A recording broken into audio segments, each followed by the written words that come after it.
ಬಾಗಲಕೋಟೆ ಜಿಲ್ಲೆಯ ಮುಧೋಳ ತಾಲೂಕಿನ ವರ್ಚುಗಲ್ ಗ್ರಾಮದ ಕಬ್ಬಿನ ಗದ್ದೆಯಲ್ಲಿ 4 ದಿನಗಳ ಹಿಂದೆ ನಾಪತ್ತೆಯಾಗಿದ್ದ ಬದ್ನೂರ್ ಗ್ರಾಮದ ಅನಸೂಯ ಎಂಬಾಕೆ ಕೊಳೆತ ಸ್ಥಿತಿಯಲ್ಲಿ ಶವವಾಗಿ ಪತ್ತೆಯಾಗಿದ್ದಾರೆ.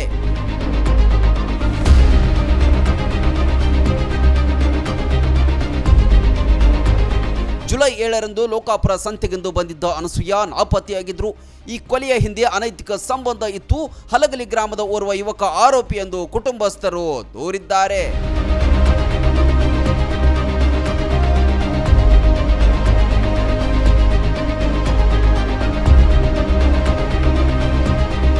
ನಾಪತ್ತೆಯಾದ ದಿನವೇ ಆರೋಪಿಯ ಬಗ್ಗೆ ಮಾಹಿತಿ ಮತ್ತು ದೂರನ್ನ ಪಿಎಸ್ಐಗೆ ನೀಡಿದ್ರಂತೆ.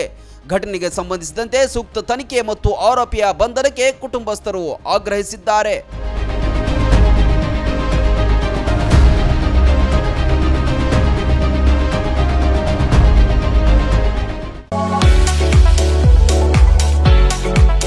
ಉತ್ತರ ಕರ್ನಾಟಕ ವಿದ್ಯಾರ್ಥಿಗಳ ಭವಿಷ್ಯ ನಿರ್ಮಾಣಕ್ಕೆ ಭದ್ರ ಬುನಾದಿಯಾಗಿ ನಿಂತಿದೆ ಸ್ವಾಮಿ ವಿವೇಕಾನಂದ ವಿದ್ಯಾಸಂಸ್ಥೆ ಬೀಳಗಿ. 30 ವರ್ಷಗಳಿಂದ ಲಕ್ಷಾಂತರ ವಿದ್ಯಾರ್ಥಿಗಳ ಬಾಳಿಗೆ ಬೆಳಕಾಗಿದೆ. ಒಂದೇ ಸೂರಿನಡಿ ಕೆಜಿಯಿಂದ ಪಿಜಿವರೆಗೆ ಕಲಿಯುವ ಅವಕಾಶ ಇಲ್ಲಿದೆ. CBSE school, science and commerce PU college, ಪದವಿ ಸ್ನಾತಕೋತ್ತರ ಪದವಿ ಅಧ್ಯಯನಕ್ಕೆ ಬೆಸ್ಟ್ ಸಂಸ್ಥೆಯಾಗಿದೆ.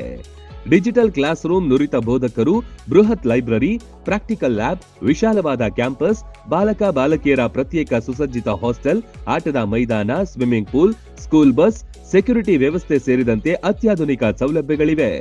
ಮಕ್ಕಳ ಸರ್ವತೋಮುಖ ಅಭಿವೃದ್ಧಿಗೆ ಸದಾ ಸಿದ್ಧವಾಗಿದೆ ಈ ವಿದ್ಯಾದೇಗುಲ.